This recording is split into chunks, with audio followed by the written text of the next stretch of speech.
bendiciones y bienvenidos a Pan de Vida Podcast, en donde hablamos sobre la palabra de Dios para todo aquel que tiene hambre del pan vivo. Te invitamos a suscribirte a este canal para que recibas las notificaciones de los nuevos episodios. Y a continuación, el mensaje de hoy.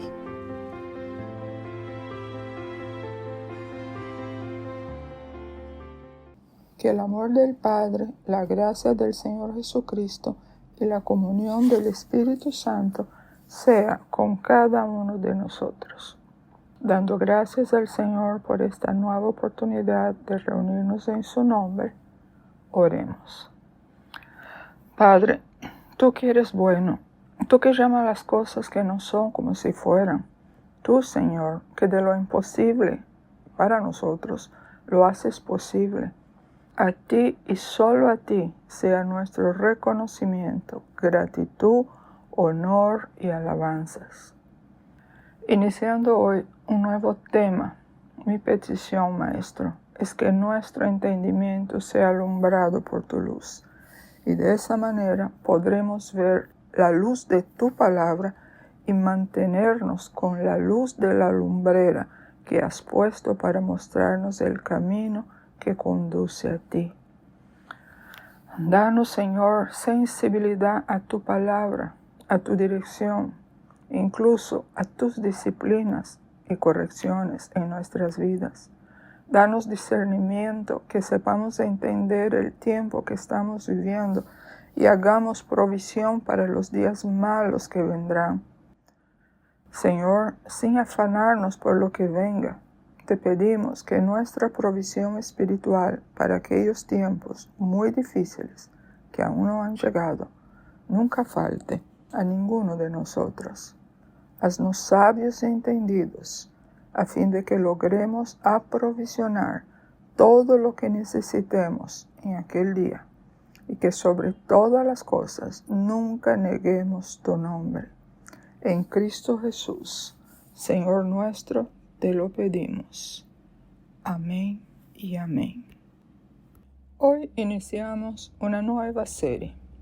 El tema es el mismo y lo veremos desde 3 perspectivas, cada perspectiva como un nombre.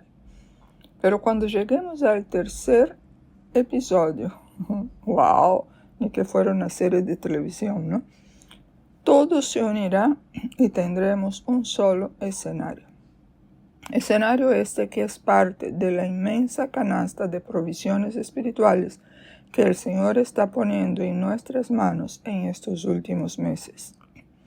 La primera parte de esta trilogía es un mensaje predicado por mí hace mucho tiempo y lo denominé el desarrollo del discípulo.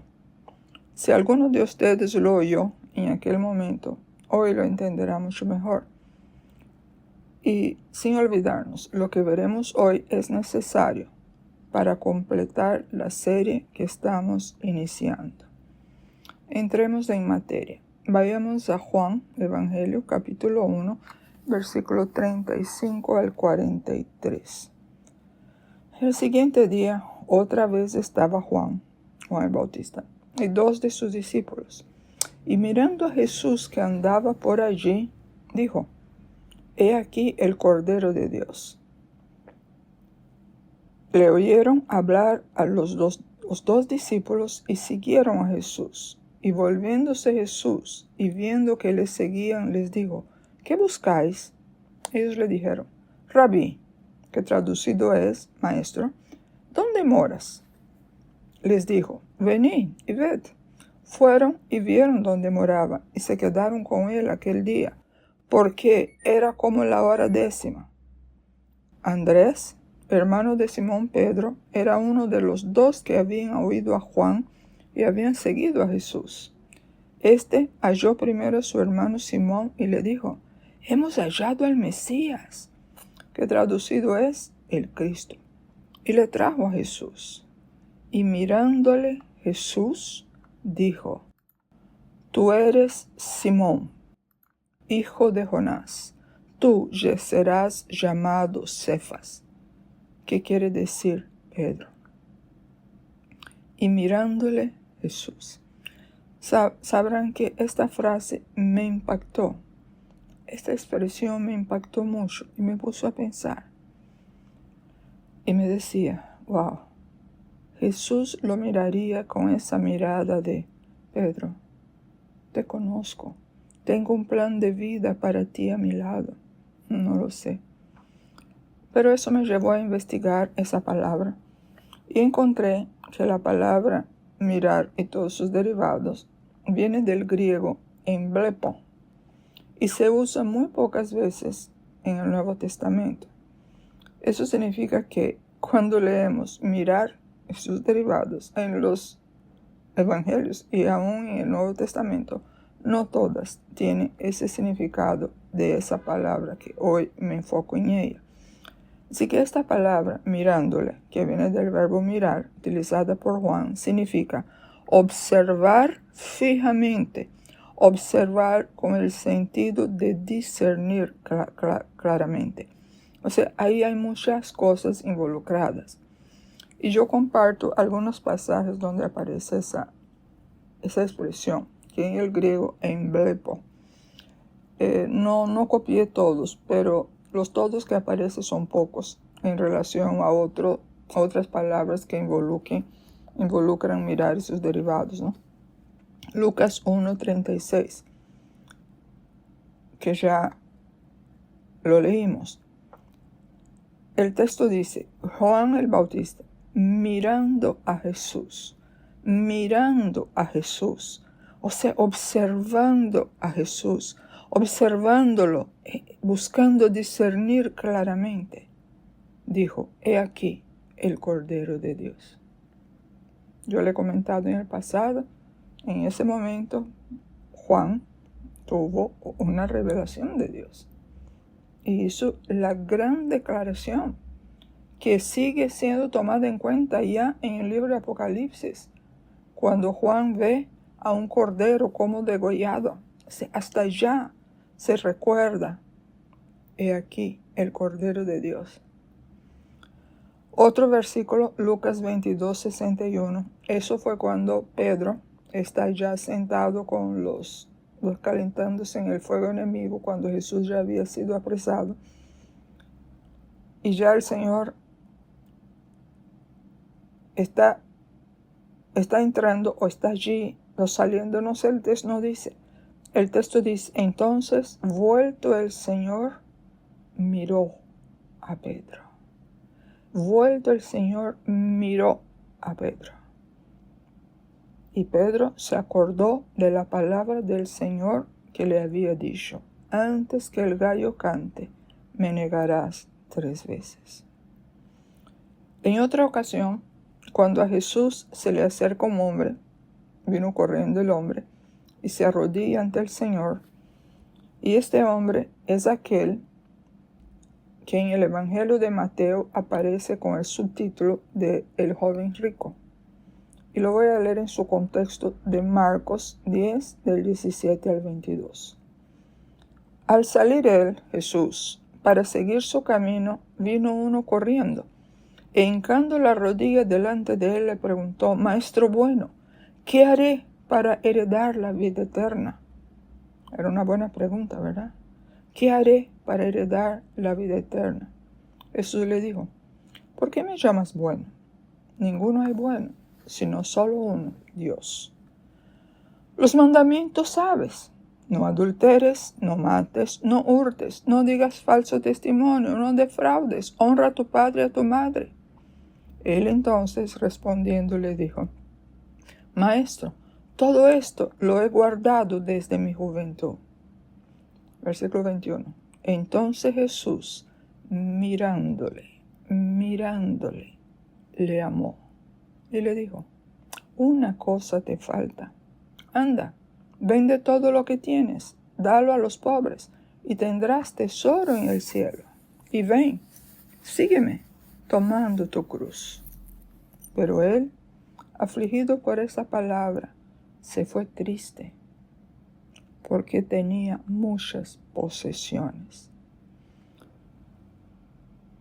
Leyendo esas palabras, Jesús mirándole, le amó. Pensé, Señor, ¿cuántas veces me habrás mirado o me miras así, cuando hacía o hago lo que mi carne quería o quiere, y no lo que tú querías o quieres que hiciera o haga? Y lo dije en serio, pensando en ese pasaje de Jesús, mirándole, le amó. ¿Cuántas veces nos habrá pasado algo así con el Señor? No lo sé. Pero como eso para mí fue un punto muy significativo de reflexión, yo te pregunto, ¿tú puedes usar este mismo ejemplo? Es decir, Jesús entristecido por ti en toda tu vida y aún ya siendo cristiano.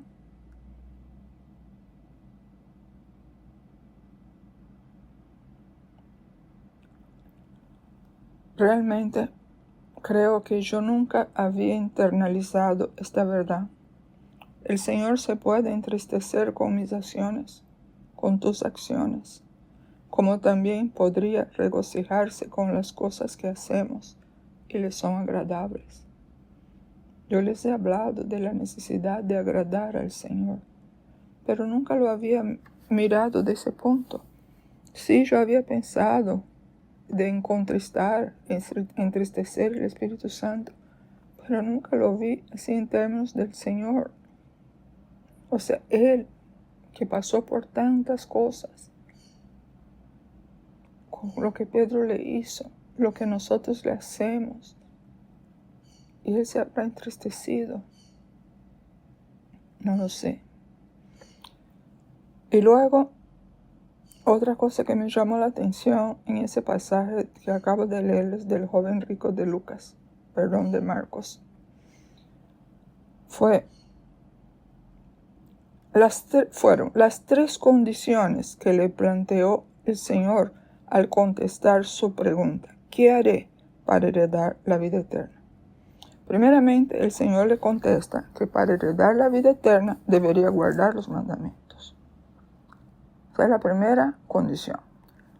Pero a la respuesta de que él guardaba todos los mandamientos, el Señor establece ahora tres condiciones que le hacían falta. ¿Cuáles eran? Vende todo lo que tiene,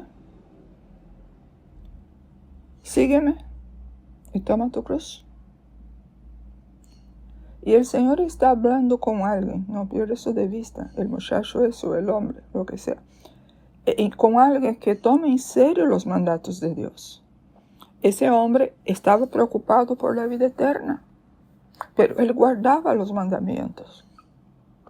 Y Jesús no lo contradijo. Jesús solamente le agregó. Y yo entendí algo ahí. Y yo creo que ustedes también lo sacaron en conclusión. El Señor nunca se contentará en esta tierra, en esta vida, con la obra que Él está haciendo en nosotros. Siempre nos va a llevar un poco más allá. No existe eso, Señor, ya hiciste mucho hasta aquí, qué bien, ya, ahora voy a disfrutar del descanso. No, eso no va a pasar. Cuando tú hagas el 1, el 2, el 3, Él te va a pedir el 4. Cuando tú hagas el 4, Él te va a pedir el 5. En todos los sentidos. En el sentido de conocerlo a Él. En el sentido de conocerte a ti mismo. Y en el sentido de ver las obras de la carne que son y se han vuelto pecados en tu vida. La obra de Dios no cesa. Las obras de justicia debemos seguir haciéndolo hasta que Él venga. Y la santificación debemos seguir buscándola hasta que Él venga. Dejarlo todo por Cristo. Seguir a Cristo. Tomar su cruz. Y yo les dejo este texto para que mediten en ellos y contéstenlos. Los diferentes desafíos directamente al Señor. Y si tú te das cuenta que no, Señor, yo todavía no puedo hacer eso. Señor, yo reconozco que no puedo, pero haz tu obra en mí, Señor. El Señor no quiere que nosotros nos hagamos los superhombres, las supermujeres. No. Él quiere que nosotros veamos nuestra condición, porque Él es el único que nos puede cambiar. Ahora, regresemos a la mirada de Jesús cuando por primera vez Pedro se encuentra con el Maestro. Y esta fue otra escena que me impactó. ¿Alguna vez te has puesto a pensar en cómo sería esa mirada de Jesús dirigida a Pedro cuando le habló por primera vez? No, yo nunca lo había hecho. Hasta ahora, leyendo eso, entonces yo digo, wow, y ni siquiera pude imaginarla. ¿Cómo sería esa mirada? Puedo lucubrar, pero no.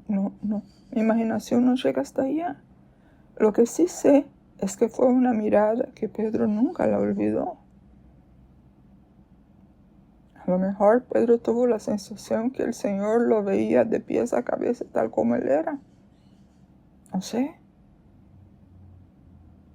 Por otro lado, sabemos que Pedro ya había visto las miradas de Jesús a él en otras ocasiones. Y todo eso nos ayuda a entender, a mí me ayudó a entender cuando en el capítulo 21 de Juan, ya después de haber muerto, resucitado, poco antes de ascender, Jesús le pregunta a Pedro, 3 veces a Pedro, si Pedro lo ama. Y en la tercera vez Pedro contesta, Señor, tú lo sabes todo, tú sabes que te amo. O sea, a esas alturas, Pedro estaba seguro, sabía absolutamente que Jesús todo lo sabe. Jesús lo conocía el dedillo. Y ese es el punto que nosotros necesitamos tenerlo claro delante de los ojos. Es más, Pedro no se conocía, ¿se acuerdan? Señor, yo nunca te negaré. El Señor, ¿por qué le dijo lo que le dijo? Para que Pedro se diera cuenta que él no se conocía a sí mismo. Y eso es lo mismo que el Señor nos dice a nosotros. Tú crees que te conoces. No, tú no te conoces. Yo estoy trabajando en ti. Yo te permito pasar por muchas situaciones difíciles, quizás humillantes a tus ojos, porque yo tengo que mostrarte lo que tú tienes adentro, porque hasta que tú no veas lo que tienes adentro, tú no querrás cambiar. Uno tiene que ver lo que tiene adentro y asustarse con lo que uno ve adentro y no verlo como si fuera una explosión ocasional de algo, no, sino verlo como una carne putrefacta que cada vez exhala un hedor más insoportable. Cuando nosotros tenemos que dar olor a Cristo y estamos dando olor a muerte, porque la carne cosecha muerte.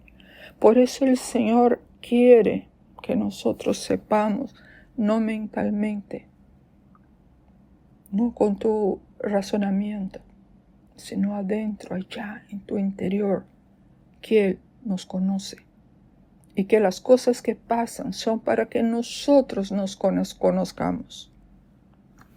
Esa es la razón de otra de las razones de tantas pruebas, de tantas dificultades que nos pasan.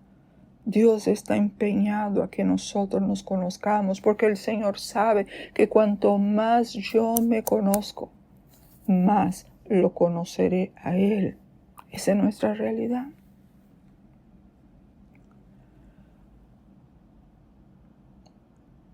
Y el Señor sabe el tipo de amor que nosotros le tenemos.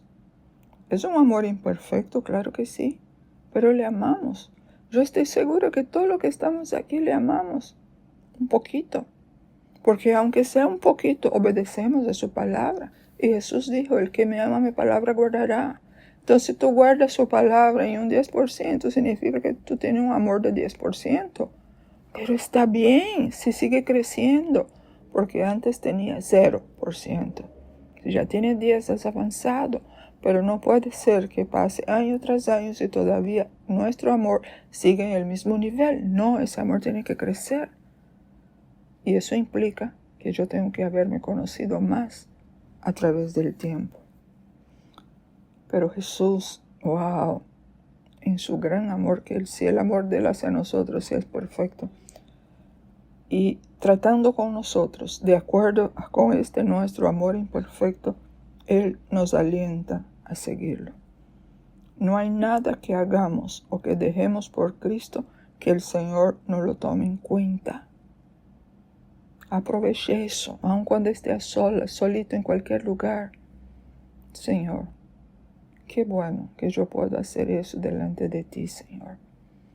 Mi Señor, qué bueno que yo puedo darte gracias por eso. Señor, gracias, Señor. Estás fregando. Gracias, Señor, por el agua. Gracias, Señor. Es una bendición muy grande. Mira el techo cuando estás acostado. Señor, gracias por el techo que tú pusiste sobre mi cabeza. Oh, gracias, Señor. Toque tu cama, Señor. Gracias por mi cama. Ay, mis hermanos. Ese corazón tenemos que practicarlo para tenerlo. Ahora yo quiero proponerles otro ejercicio. Imagínate a Jesús mirándote a ti y diciendo, ponga tu nombre en esta frase. Tú serás un portavoz de mi reino. ¿Puedes imaginar un escenario así en tu vida?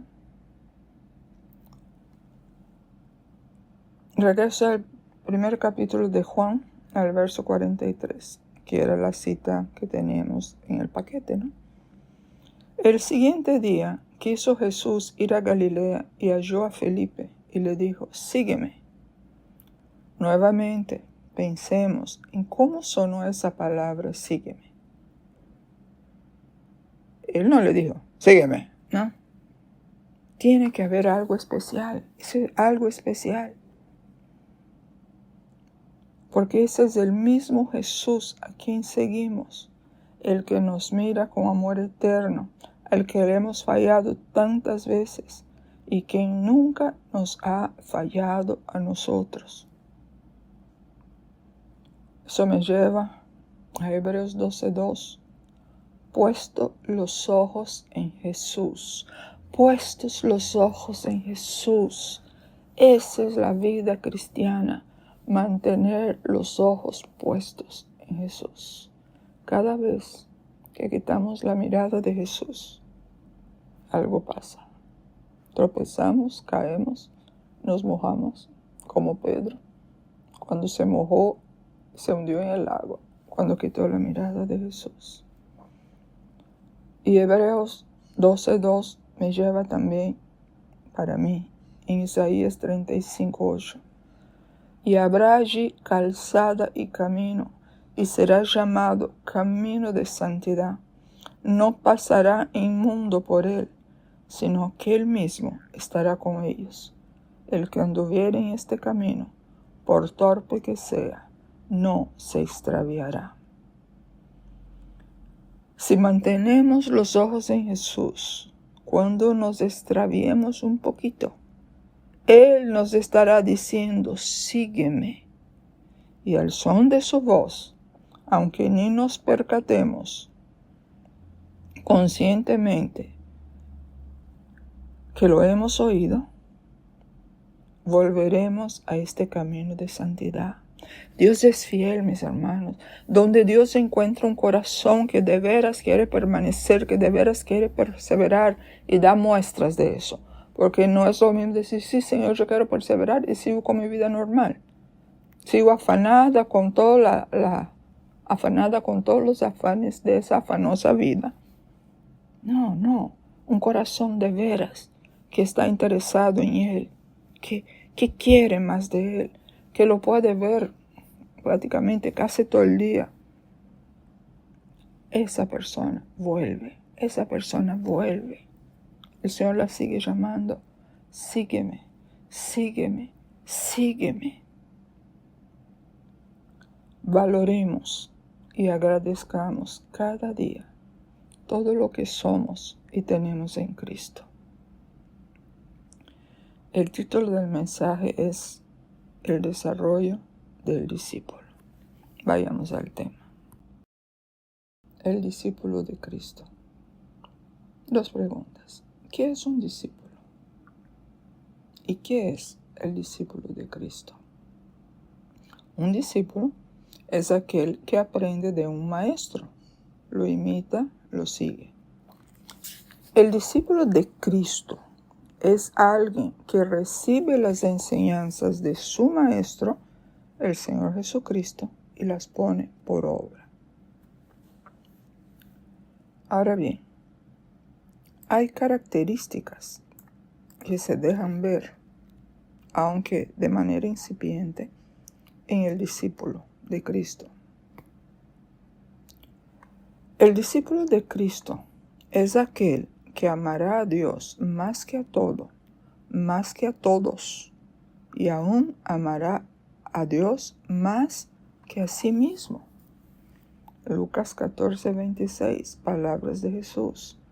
Si alguno viene a mí y no aborrece aquí significa o entra en el significado de y no ama menos a su padre, a su madre, su mujer, sus hijos, hermanos y hermanas, y aún su propia vida, no puede ser mi discípulo. ¿Por qué? Porque ese maestro exige un amor incondicional de su discípulo. Porque ese amor incondicional es el único que nos va a hacer permanecer, no importa las circunstancias adversas que pasemos. Y si hay una generación de cristianos que hoy necesita entender esa verdad, es la nuestra, es la nuestra.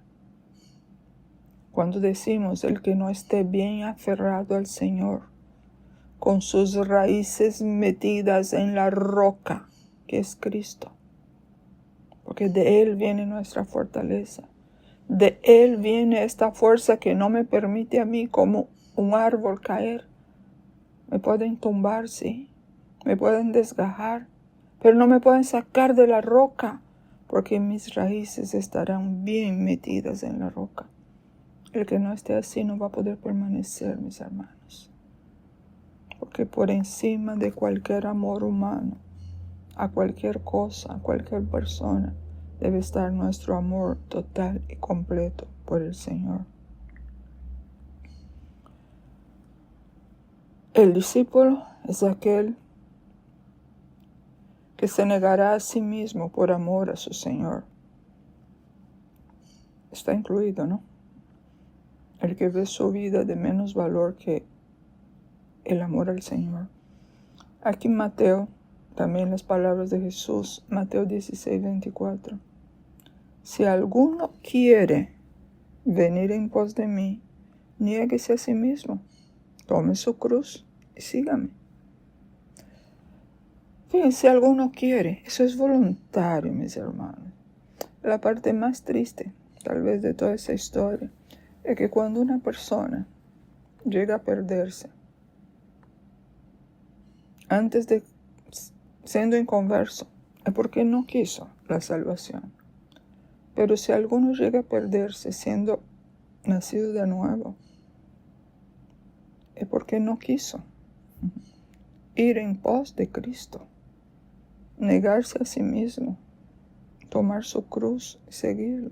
Tomar su cruz no es como dice la gente, ay no, esa es mi cruz, por ejemplo, andar en bus toda la vida, esa es mi cruz. No, esa no es tu cruz. Ay, mi cruz es esa mujer que tengo, ese marido que tengo, esa suegra que tengo, ese hijo que tengo. No, eso no es tu cruz. Tu cruz significa que tú tienes que morir a ti mismo. Tú tienes que morir a ti para que viva Cristo en ti. Ese es el significado de la cruz. El discípulo es aquel que dejará todo por su Señor, Lucas 14, 23. Jesús hablando. Así pues, cualquiera de vosotros que no renuncie a todo lo que posee no puede ser mi discípulo. Eso no significa que tú vayas a renunciar a todo lo que tú tienes, va a agarrar todo lo que tienes, lo regala y va a vivir en la calle. No. Eso significa que si llegado un momento tú tengas que soltar todo lo que tengas, por alguna razón, tú lo sueltas. ¿Por qué? Porque tu amor por el Señor está por encima de eso. Porque tú te has dispuesto en tu corazón a ser un discípulo del Señor. Y el discípulo es aquel que dará fruto en toda circunstancia. Juan 15, 8. En esto es glorificado mi Padre, en que llevéis mucho fruto y seáis así mis discípulos. Nadie puede dar mucho fruto si no es discípulo.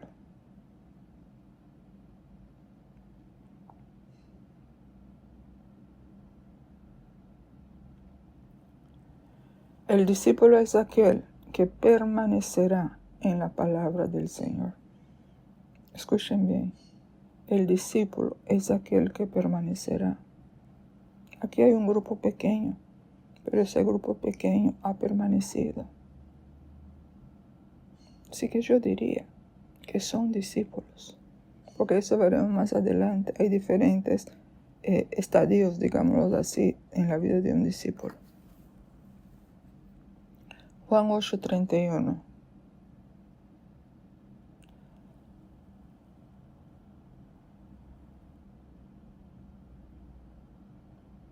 Y el 32. Dijo entonces Jesús a los judíos que habían creído en él, no eran conversos. Si vosotros permanecereis en mi palabra, seréis verdaderamente mis discípulos. Ahí está, es una condición sine qua non. Para ser discípulo yo tengo que permanecer en la palabra. Significa que no voy a fallar, sí vas a fallar, pero permanece, vuelves y sigue adelante. Y por ende, si tú permaneces en su palabra, verás respuestas a tus peticiones de oración. Porque en Juan 15, 7, Jesús dice, si permanecéis en mí y mis palabras permanecen en vosotros, y según lo que hemos leído, Juan 8:31, ese es el discípulo, pedid todo lo que queréis y os será hecho. El discípulo todo lo que pide le es hecho. ¿Pero por qué? Porque ese discípulo siempre está poniendo todas sus peticiones. Señor, pero no se haga lo que yo quiero, sino lo que tú quieras. Y en el versículo 32 de Juan 8, ahí el Señor nos muestra qué es, además, el discípulo. Y voy a tomar la parte B del versículo 31 y lo uno con el versículo 32. Si ustedes permaneceren en mi palabra, serán verdaderamente mis discípulos y conocerán la verdad y la verdad os hará libres. Mis hermanos, si tan solo la iglesia del Señor entendiera eso, la iglesia no estaría como está ahora mismo. Nosotros debemos conocer la verdad. ¿Quién es la verdad? La verdad es Cristo, la verdad es su palabra. Entonces, cuando yo voy conociendo más la palabra, que es Cristo, ¿a quién voy conociendo más? A Cristo. Pero el Cristo que voy conociendo a través de su palabra me va a mostrar la verdad de quién soy yo.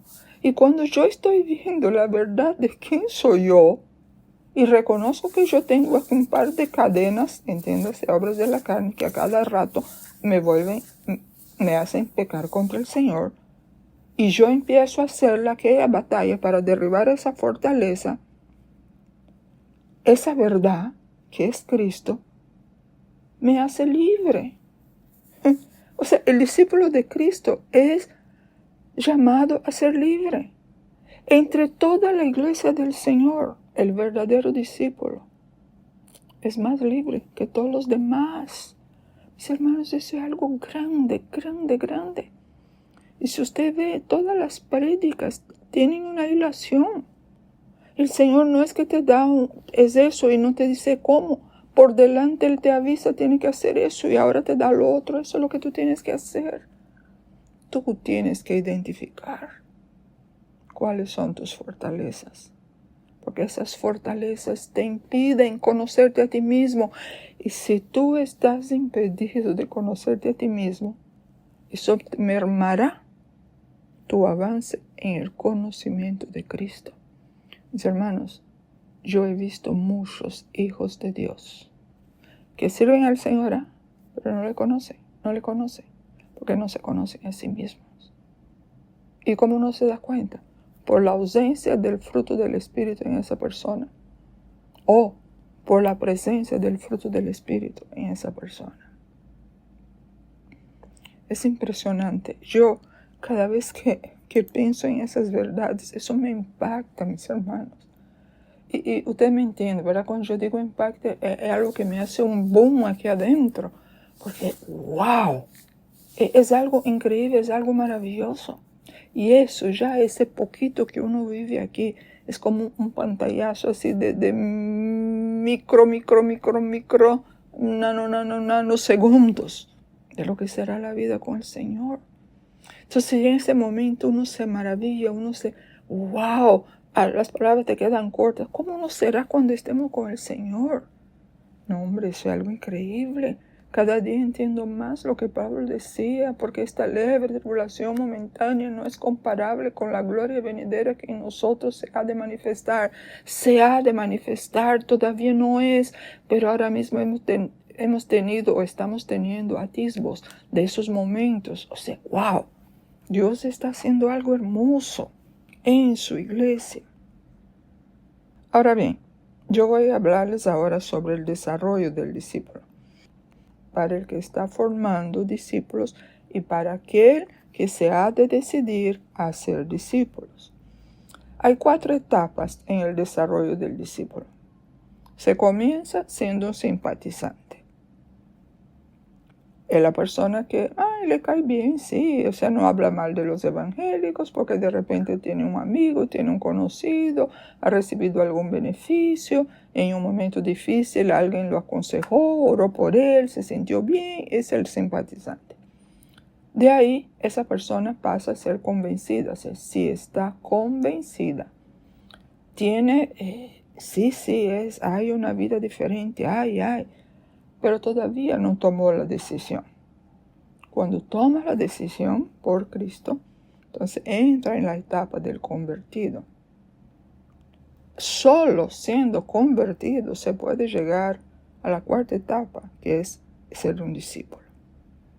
Así que 4 etapas: simpatizante, convencido, convertido, discípulo. Ahora vamos a hablar un poquito de cada una de esas etapas. Vamos a empezar con el simpatizante, que es la primera etapa. Esa persona es el que sigue al que le anunció el evangelio. Cuando tú empiezas a hablar con una persona y se reúne periódicamente con esa persona y le habla del Señor, esa persona, lo más probable, es que esté en esa fase. Y ella se está reuniendo por ti, porque te gusta cómo hablas, te gusta que ore por ella, pero todavía no sigue el Señor. Luego va a llegar el momento que va a empezar a seguir a Jesús, pero no será constante. Necesita muchos cuidados para que crezca bien. Por eso es importante entender, para que no nos desanimemos con nuestros discipulitos. Ellos no pueden andar a tu luz. A ti sí, Dios te exige mucha cosa porque ya tienes luz para recibir esas verdades, pero ellos todavía no tienen eso. Y les doy un ejemplo. Ya lo leímos en Juan 1:35, el 37. Es el día cuando Juan el Bautista estaba ahí con 2 de sus discípulos. ¿Quién estaba con Juan? 2 de sus discípulos. Y en eso Juan ve a Jesús, que ya le leímos, y mirando a Jesús que andaba por ahí dijo: he aquí el Cordero de Dios. El verso 37 dice, le oyeron hablar los 2 discípulos y siguieron a Jesús. Y yo también me pongo a imaginar, ahora estoy mucho más imaginativa. O sea, imaginen el tono de lo que dijo Juan el Bautista, porque eso produjo un impacto en sus 2 discípulos, porque dejan a Juan ahí y se van con Jesús. La Biblia no dice, pero a lo mejor Juan, nosotros vamos a hablar con él para ver cómo es. Yo no sé, pero la cosa es que algo en el tono, en lo que Juan dijo, que fue consecuencia de mirar lo que él habló, el Cordero de Dios, eso tuvo que haber tocado el corazón de sus 2 discípulos. Y ellos siguieron a Jesús. Ahora bien, los discípulos de Juan comenzaron por seguir a Juan, que era el que anunciaba el Mesías. Y luego, por lo que el mismo Juan le dice, están siguiendo a Jesús. Y aquí también queda una verdad. La gente tal vez les guste o le guste estar con nosotros y oyen de Jesús por nosotros, pero en algún momento les seguirán al Señor por sí mismos y no por nosotros. Y aquí viene algo muy importante, mis hermanos. Ese es el verdadero papel del discípulo de Cristo. ¿Cuál es? Llevar los hombres a Jesús, no a sí mismo. Nunca nosotros debemos llevar a la gente a que ponga los ojos en nosotros. Ellos tienen que poner sus ojos en Jesús, porque en la hora de la prueba, en la hora de la dificultad, tú no vas a poder estar ahí 24 horas con ellos. Nadie puede hacer eso, excepto el Señor. Y Él sí estará ahí. Así que nunca te olvides de eso. Su trabajo no es atraer a nadie a ti, sino llevarlos a Cristo. Como dijo una vez un predicador y me gustó mucho. Él decía que Él no estaba aquí para llenar las iglesias. Él estaba aquí para llenar el cielo. Y estoy de acuerdo. Por otro lado, muchos vendrán a Jesús por nosotros. Leamos Juan 1:40. Andrés, hermano de Simón Pedro, era uno de los 2 que habían oído a Juan y habían seguido a Jesús. O sea, él oyó de Juan, fue a donde Jesús, pero primero encontró a su hermano Simón y le dice, hemos hallado al Mesías, y lo llevó a Jesús.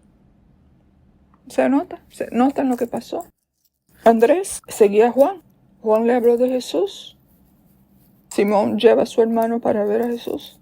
Y recalco, al principio, el simpatizante es seguidor, entre comillas, ¿no?, del que le anuncia el Evangelio. Luego, pasa al verdadero Señor, es decir, a Jesús. Y eso tiene que ver, mis hermanos, que nosotros debemos, no solo podemos, debemos ser Juan el Bautista para mucha gente. Juan el Bautista anunciaba la venida del Mesías. Y usted y yo, ¿qué anunciamos? La segunda venida de Cristo. Por otro lado, nuestra vida debe hablar por nosotros. Y así podremos llevar personas a Jesús. Y acuérdense, Jesús tuvo sus opositores y sus seguidores. Lo mismo va a pasar con nosotros. Jesús dijo, si al palo verde le hicieron eso, que era Él, ¿cuánto más al palo seco, que somos nosotros? ¿Qué demora más para prenderse, el palo verde o el palo seco? El seco, ¿no? Entonces, no te extrañes de tener opositores. Eso Jesús lo tuvo. Hasta Moisés tuvo, ¿no? En un momento tuvo todo el pueblo en contra, menos 2 personas, Josué y Caleb. Mientras tanto, entendamos que nuestras vidas hablarán por nosotros. Y aun aquellos que hoy nos critican, eso está en el Sermón del Monte. Un día esas personas puede que se conviertan. Y en aquel día, en el día de la visitación de ellos reconocerán que nosotros estábamos de parte de Dios. porque nosotros no estamos para dar fruto en esa tierra, mis hermanos. Fruto, entiéndase, como un beneficio en esta tierra, no. Nuestro fruto va a tener su recompensa allá con el Señor. Y mientras tanto, que nuestra motivación sea el Señor, no la recompensa que podamos recibir o no. Ahora bien, otra verdad que no puedo dejar de mencionar: si muchos vienen a Jesús por nosotros, también es cierto que muchos podrán rechazar a Jesús por nosotros. Si damos mal testimonio, la gente no nos creerá y seremos piedra de tropiezo y roca que hace caer.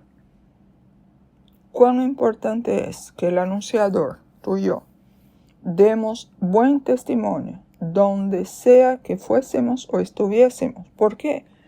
Porque nosotros no sabemos si una de esas personas que están en ese mismo entorno que nosotros llegarán a ser futuros discípulos de Cristo.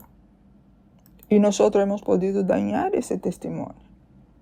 Así que cuando uno busca conocerse a sí mismo, es también para poder entender que eso es de mi carne que me quiere destruir, que me quiere separarme de Cristo, porque mi carne está aliada del diablo, del infierno, y trabaja para el enemigo.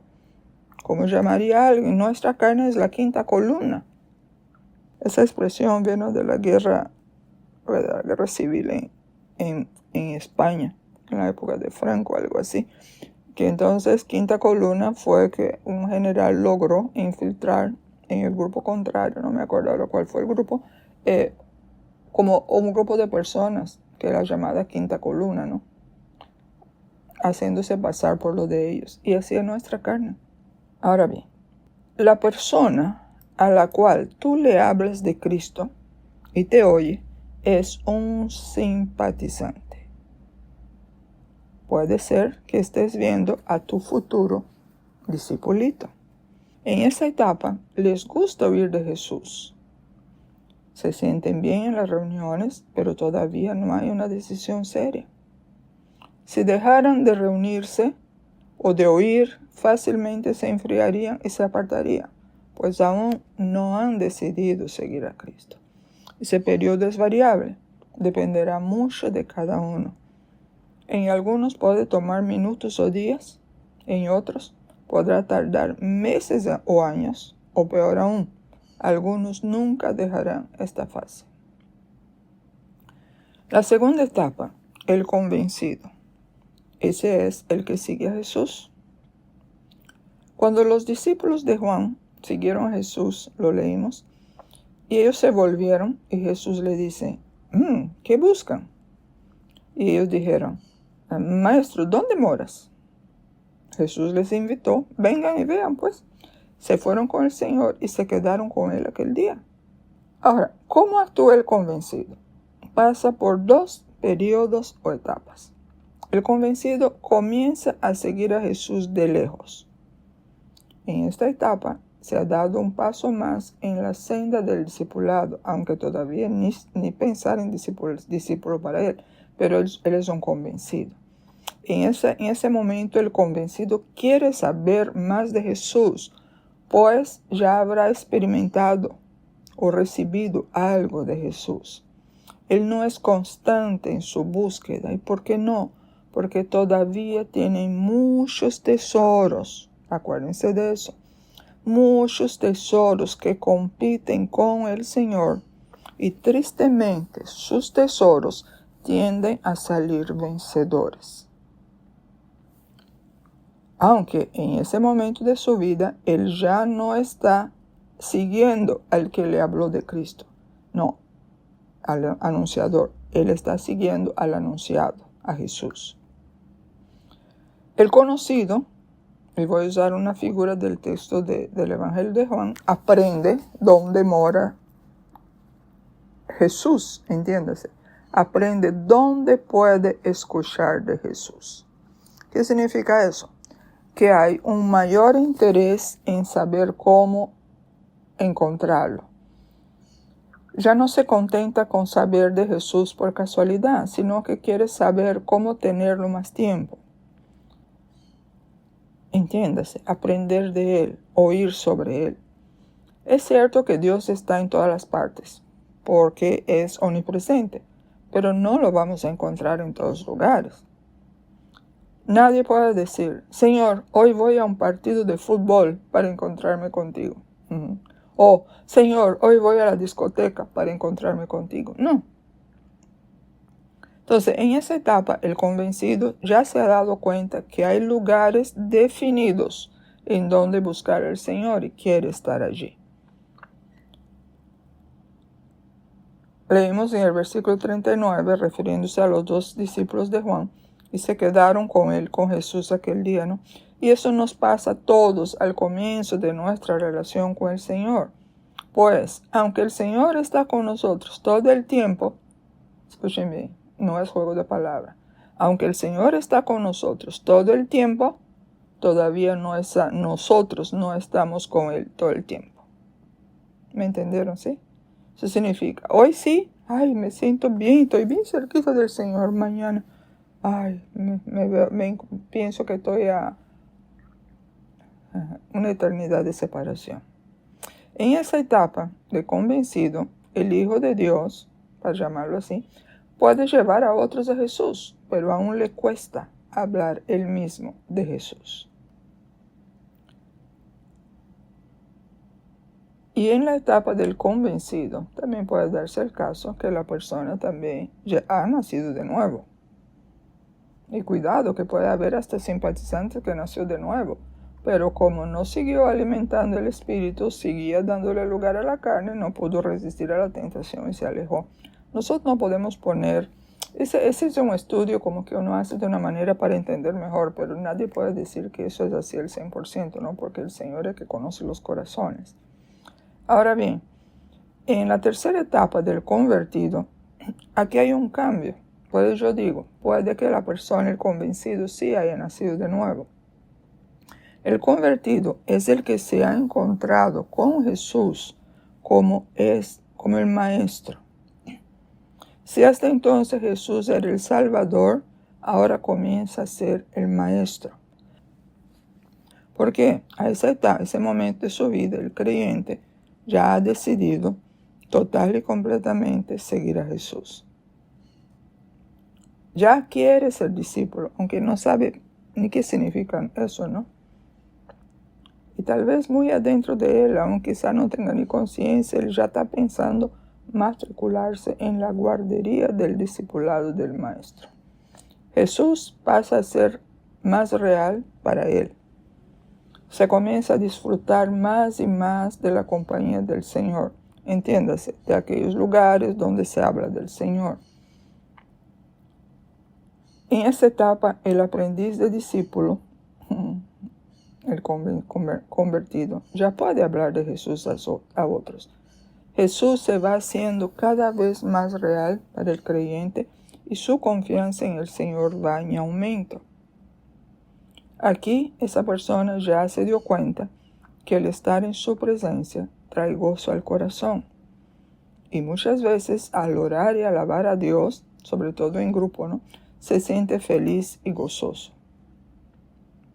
Pero aprende también que no siempre la presencia de Dios se hará sentir.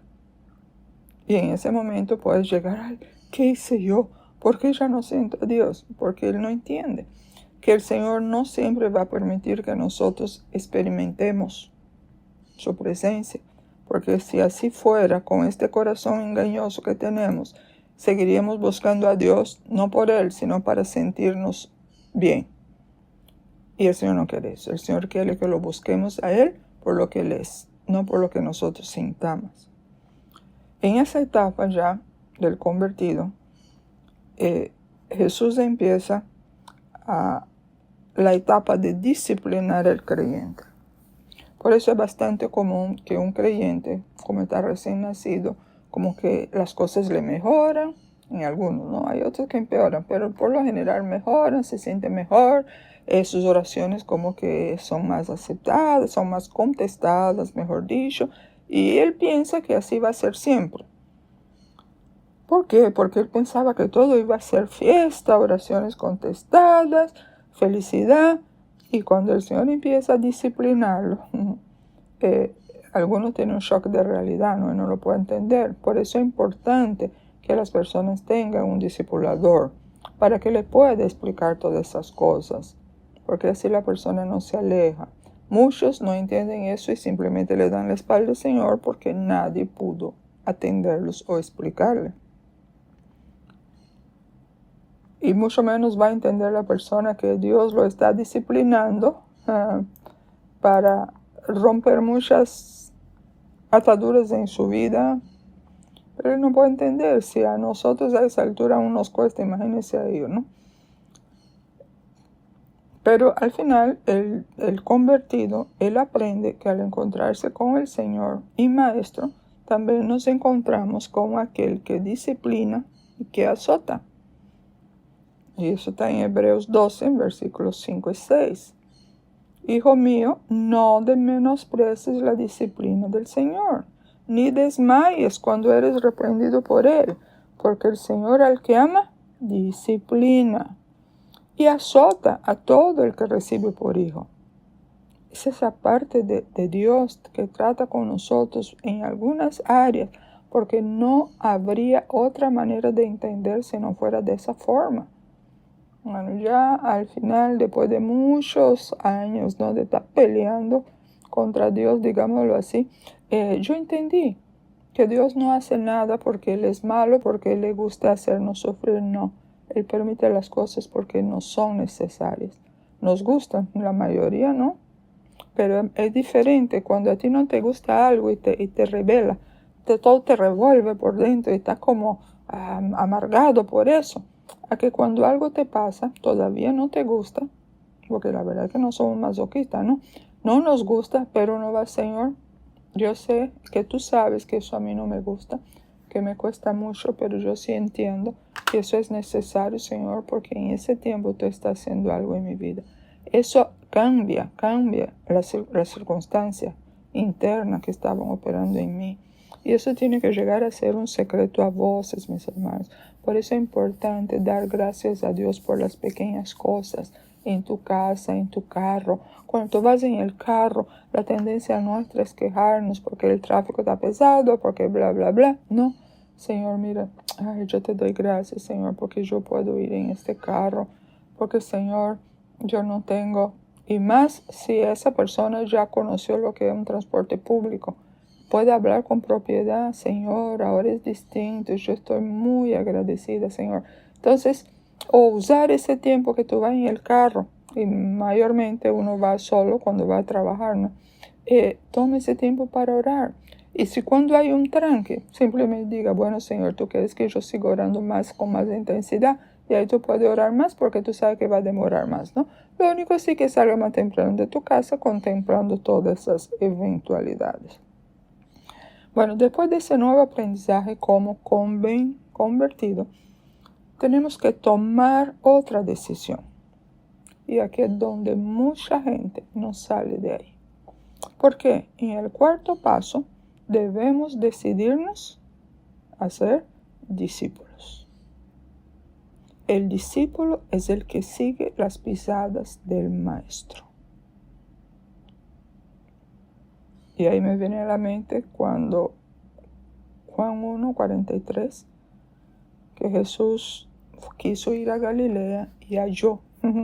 Ese halló fue tan planificado eternamente desde la eternidad, ¿no? Y le dijo, sígueme. Yo no me puedo imaginar cómo sería. Imagínense Jesús mirándote. Yo no me imagino a Jesús de ninguna forma, porque todas las imágenes que yo veo que publican de Jesús como que no cuadra. Pero yo sé que cuando yo lo vea, yo voy a decir así era. Porque yo no encuentro ninguna imagen, ninguna foto, figura. Nada que a mí me haga pensar que eso es Jesús. Incluso a veces escucho unas canciones que ponen a Jesús hablando y yo digo, no, esa no es su voz, o sea, como que no. Entonces yo no puedo imaginar cómo es esa mirada, pero nada más lo puedo suponer. O sea, cuando Jesús te mira y te dice, sígueme, o sea, tú te derrites por dentro y sí, y síguelo pues.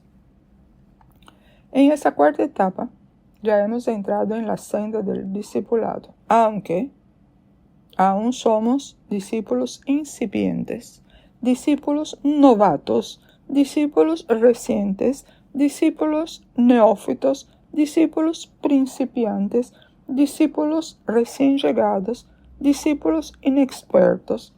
Y la que más me gusta, aprendiz de discípulo. Por eso yo le decía que en la fase del discipulado hay diferentes gradaciones, ¿no? Es casi como si fueran los colores, que tú encuentras que es un color pero tiene mucha tonalidad. Los tonos más bajitos, el más bajito, el tono sería como el aprendiz de discípulo. Y el tono más fuerte de determinado color sería el discípulo, ¿no? Que ninguno de nosotros ha llegado ahí definitivamente. Entonces empezamos siendo aprendiz de discípulos. Y el discipulado, mis hermanos, es un proceso que dura toda la vida. Aquí en la tierra, absolutamente seguro. Y yo también pienso que ahí en la otra vida vamos a seguir creciendo. Y nunca vamos a estancarnos. Cada día, y tomen esa expresión como valedera, ¿no? Cada día debemos ser más discípulos de Cristo. Es decir, hoy, tú y yo debemos ser más discípulos que lo que fuimos ayer. ¿Entiendes? El crecimiento, ¿no? Ahora bien, ¿qué implica seguir al maestro? Eso es lo que hace el discípulo. Me gusta mucho Cantares 2:8. La voz de mi amado. He aquí él viene, saltando sobre los montes, brincando sobre el collado. Hay que seguir al maestro. De ahí la expresión de Jesús, ¿verdad? Sígueme. Sí, hay que seguirlo a él. Y seguirlo de cerquita. Nunca podemos perder de vista a Jesús. Recuerden eso. Ahí hablé más atrás de Hebreos 12 y de Isaías. Si yo estoy manteniendo los ojos puestos en Jesús y me mantengo cerquita de él, es mucho más difícil que yo me extravíe. Juan 14:2. De cierto os digo, el que en mí cree, las obras que yo hago, él las hará también, y aún mayores hará, porque yo voy al Padre. A través de los años, yo he oído muchos predicadores utilizar ese texto, deteniéndose en estas palabras, en su búsqueda de hacer más señales, más milagros que el Señor.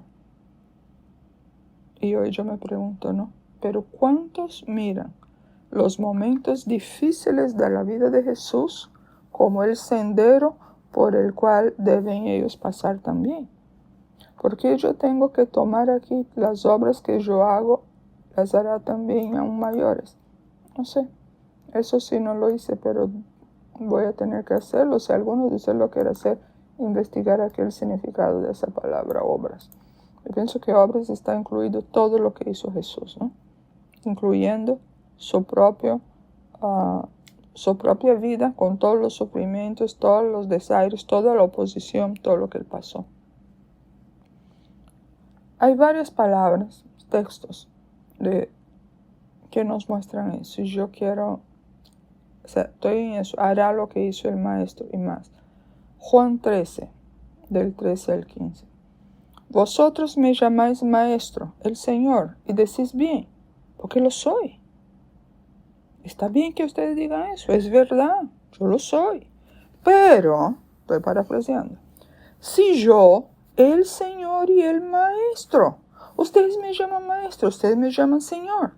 Entonces, si yo, que soy el Señor y el Maestro, he lavado los pies de ustedes, ustedes también deben lavarse los pies los unos a los otros.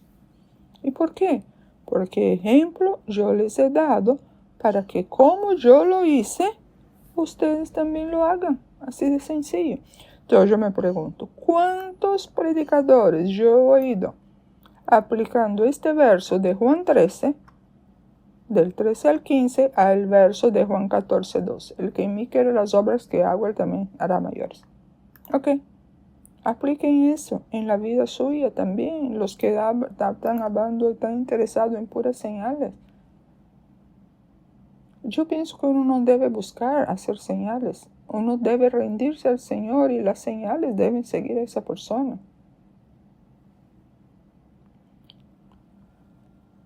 Lucas 6:46, el Señor también dice, ¿por qué ustedes me llaman Señor, Señor, y no hacen lo que yo digo? Y esa es una pregunta para nosotros.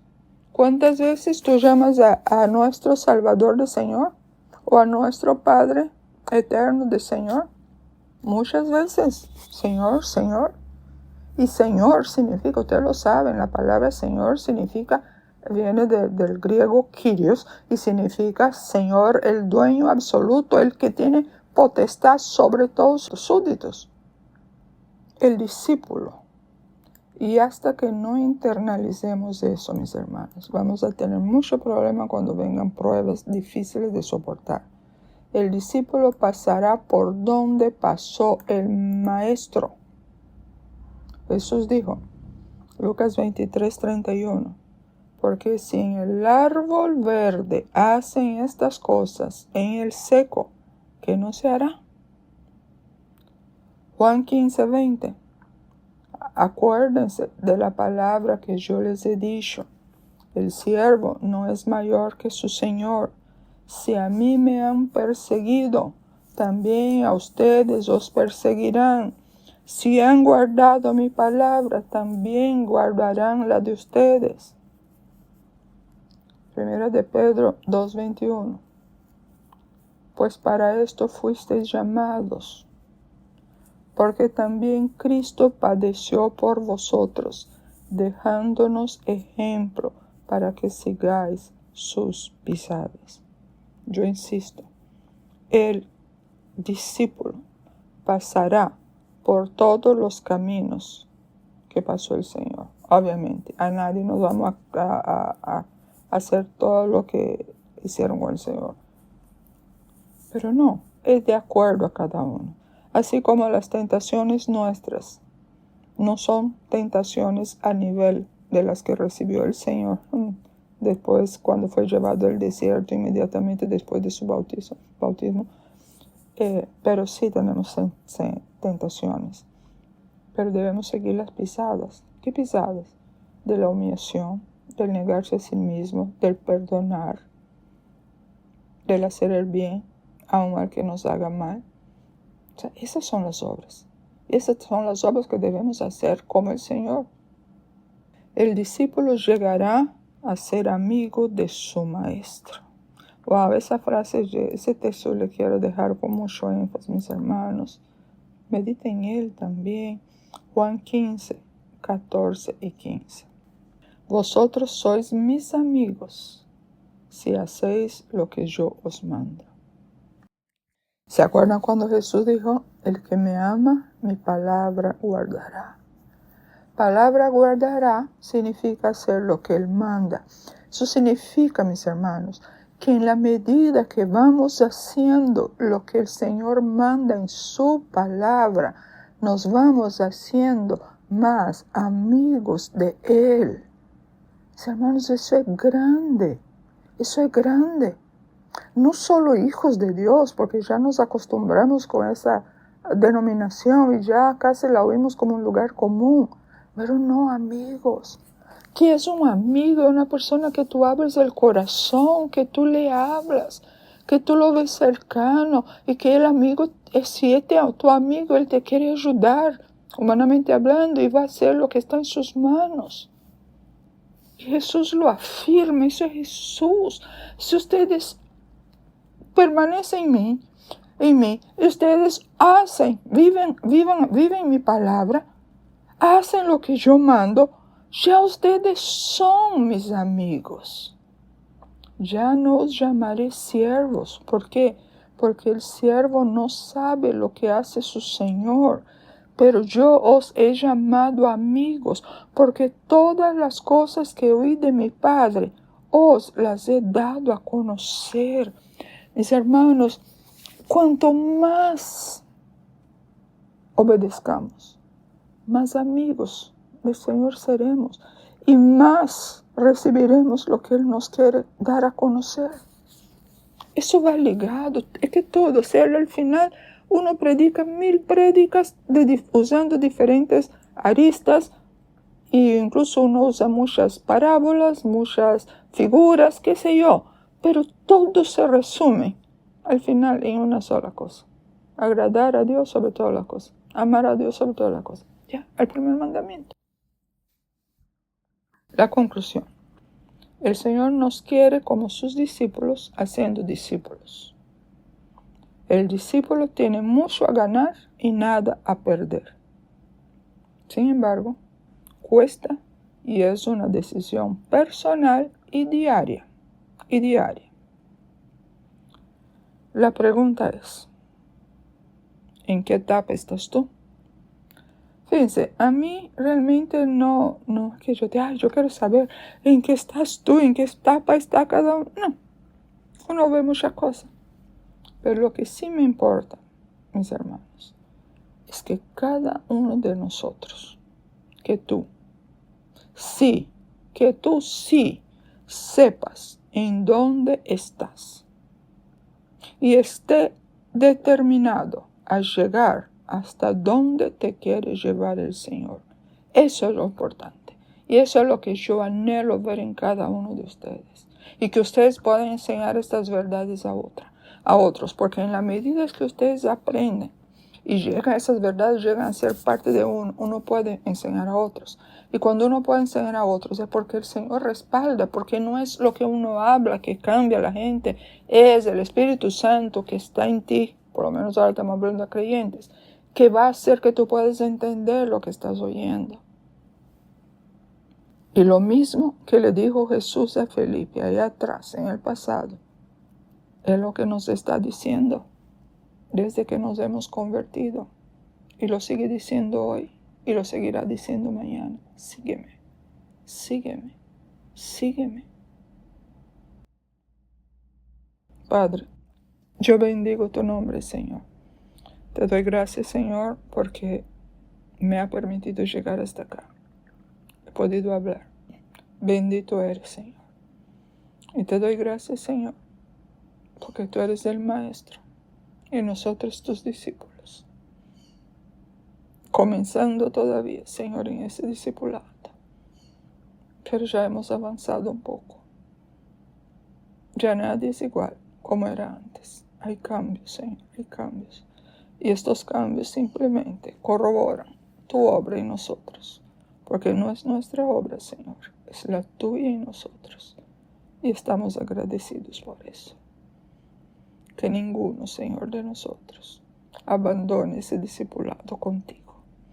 Que podamos permanecer firmes hasta el final, Señor.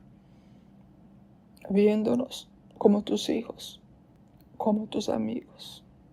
Cuando leemos, Señor, que Abraham fue llamado tu amigo, uno lo ve tan lejos, yo lo veía.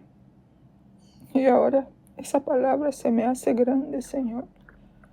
Que en la medida que vamos haciendo lo que a ti te agrada, tu voluntad, Señor, ya vamos entramos en la categoría de amigos. Y vamos aumentando nuestra capacidad de oír, Señor. Todo va ligado. Y eso lo quiero para mí, lo quiero para mis hermanos y para toda tu iglesia, Señor. Oh, Padre, ese es el tiempo de tu visitación. Tú nos estás visitando, Señor. Tú nos estás visitando. Te doy gracias, Padre. Gracias, Señor. Bendito Dios. Solo podemos rendirnos ante ti y decirte: aquí estamos, Señor. Tal como tú dijiste una vez, hágase en nosotros conforme a tu voluntad, Señor. Fortalécenos de tal manera que no importa cuál sea la situación, si es lo que tú has determinado para nosotros, podamos pasar por esa situación y salir airosos. Sé mi clamor, Señor, por mí misma, por cada uno de mis hermanos, en Cristo Jesús. Gracias, Señor. Amén.